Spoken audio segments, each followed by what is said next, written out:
অনেকেই আমাকে জিজ্ঞাসা করেন যে ভাই আপনি রাত জেগে রেডিও আসলে কথা বলেন কাদের জন্য আসলে।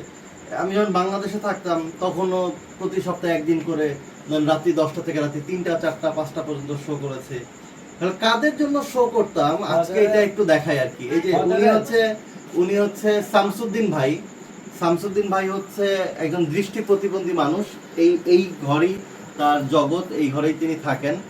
এবং আমরা যতক্ষণ পর্যন্ত শামসুদ্দিন ভাই যতক্ষণ পর্যন্ত জেগে থাকে আমার রেডিও ততক্ষণ পর্যন্ত চলতে থাকে।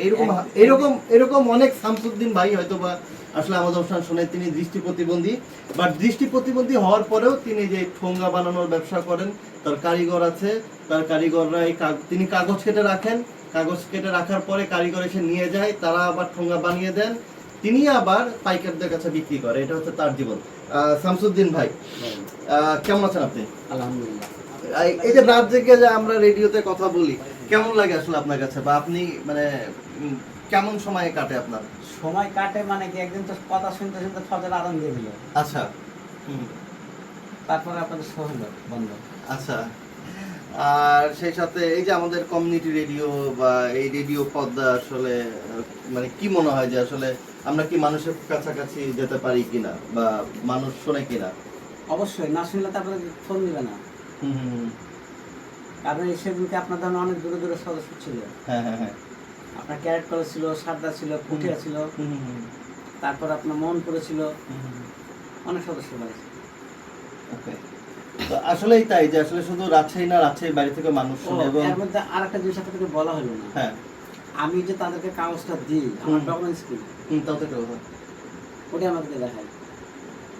আচ্ছা, উনি হচ্ছে ওই যে তিনি আসলে ব্যবসা করে, মানে এই এই ঠোঙ্গা বানানোর ব্যবসা। তো তিনি আসলে দেখানোর চেষ্টা করছে যে প্রকৃত তিনি কিভাবে কাগজ কাটেন, কিংবা তিনি যে কাগজ দেন কারিগরদের, সেই হিসাবটা তিনি আসলে কিভাবে রাখে, তো সেইটা এখন আমাদেরকে তিনি দেখাচ্ছেন। এখানে দেখবেন যে কোনো স্লিপে আমার নাম লেখা আছে, আর কাগজে আপনার ওজনের তালিকা, দামের তালিকা দেওয়া আছে। এইটা হচ্ছে এই লেখাগুলো কে লিখেছে? আমি। আপনি লিখেছেন? আপনি তো দেখতে পান না, তাহলে আন্দাজে লিখি। আচ্ছা, আন্দাজে লিখেন। 10 = 150, বই 10 কেজি 125, 11 12 আছে 150 টাকা যেটা আছে না, আচ্ছা আচ্ছা, হ্যাঁ হ্যাঁ, হচ্ছে 1 পোয়া 10 কেজি। ও আচ্ছা, 1 পোয়া 10 কেজি। আর আচ্ছা দুই আচ্ছা। পাতা বই হচ্ছে 10 কেজি 125 টাকা। ও, এখানে প্রত্যেকটা যাদেরকে আপনি কাগজ দিয়েছেন তাদের সবার হিসাব আছে এখানে। ও আচ্ছা, পেমেন্ট হয়ে গেছে, ওগুলো কাগজ আমি নিয়ে ছিঁড়ে রেখেছি।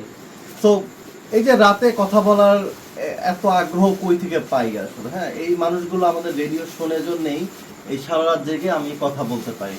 এবং এই শামসুদ্দিন ভাই, তিনি চোখে দেখেন না, কিন্তু তারপরেও তিনি বসে থাকেন না, কিন্তু নিজে থেকে কিছু একটা করেন। আলটিমেটলি তার এই ঠোঙ্গা বানানোর উদ্যোগ যে তিনি নিয়েছেন, এবং তিনি যে কাজ করেন, নিজে নিজে সার্ভাইভ করছেন, এটা কিন্তু আমাদের জন্য আসলে একটা লার্নিং। কারণ বাংলাদেশে অনেক বেকার যুবক আছে, তারা কাজ করতে পছন্দ করে না, বা কেন জানি কাজের প্রতি অনীহা। কিন্তু এই ভদ্রলোক, তিনি চোখে দেখেন না, আন্দাজে লেখেন, তারপরেও তিনি তার এই ব্যবসার টিকে রেখেছেন, এবং সেই ব্যবসা করে তার দিন যাপন চলে। এই মালগুলা কারিগরে দিয়ে গেছে, আমি একটা নষ্ট প্রোডাক্ট বাজারে দিতে পারি না। আচ্ছা, এই প্রোডাক্টগুলো আমি বাইচাবে আলাদা রেখেছি, এটাকে আবার আমি পরে শিফট করবো। আচ্ছা, তিনি এই যে এইখানে এই ঠোঙ্গাগুলো কোনো কারণে হয়তো বা যেমনটা হওয়ার কথা সেরকমটা হয়নি জন্য এগুলো রিজেক্ট, বাট সেগুলো তিনি আবার ব্যবহারযোগ্য করবেন। তো এরকম শামসুদ্দিন ভাইদের জন্যই আসলে আমি রেডিওতে শো করি। এই শামসুদ্দিন ভাইরা শোনেন জন্যই রাত জেগে আমি রেডিওতে কথা বলি আর কি। ওনারই হচ্ছে আমার শক্তি। শামসুদ্দিন ভাইয়ের বাড়ি রাজশাহীর অচিনতলা নামক একটা জায়গা আছে, সেইখানে দাসপুকুর অচিনতলা। এখানে যে কেউ আসলেই দেখতে পারবেন। এবং তিনি হচ্ছে একটা জলজান্ত অনুপ্রেরণা আমাদের জন্য, যে তিনি চোখে দেখেন না, কিন্তু তারপরে তিনি কর্ম করে খাচ্ছেন। শামসুদ্দিন ভাই এই যে এত প্রতিকূলতার মধ্যেও যে তিনি আসলে কর্ম করে খাচ্ছেন, কিন্তু বাংলাদেশ সরকার থেকে এইরকম মানুষের জন্য কিন্তু অনেক বরাদ্দ আসে, অনেক সুযোগ সুবিধা আসে, যেগুলো তিনি পান না। আসলে তিনি কি পান না, বা তার আসলে কি পাওয়ার কথা, তারও কিছু কথা আছে যেগুলো আমরা একটু শুনতে চাই। শামসুদ্দিন ভাই। হ্যাঁ, আমরা শুনেছি দৃষ্টি প্রতিবন্ধীদের জন্য সীমিত মুনাফায় লোন দেয়, কিন্তু সেই লোনটা আমরা যোগাযোগ করেছি, খালি একই কথা, আমাদের ফান্ডে টাকা নেই। তাহলে আমি একজন উদ্যোক্তা হয়ে আমার দরুনে আরও আমার 5-6টা লোক কর্মসংস্থান আছে, তারা যদি মাসে 2,000 টাকা আয় করে, তাহলে আমার 6টা লোকে 12,000 টাকা তাদেরকে দেওয়া লাগে। তাহলে এই যে আমার উচিলে তাদের একটা কর্মসংস্থা হয়, তাহলে আমি কি বোঝা সমাজে? আমার তো অর্থের প্রয়োজন আছে, তো সেটা যদি আমি এভাবে না মেটাতে পারি, সরকার আমাকে সহায়তা করুক। আমার মনে হয় যে আসলে বাংলাদেশ সরকার অনেক ভালো ভালো কাজ করছে।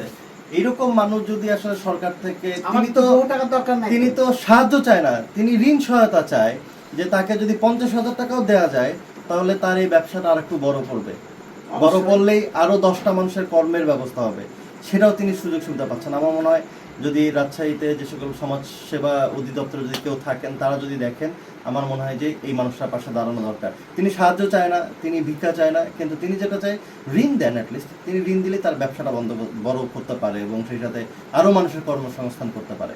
সবাই ভালো থাকবেন, ধন্যবাদ।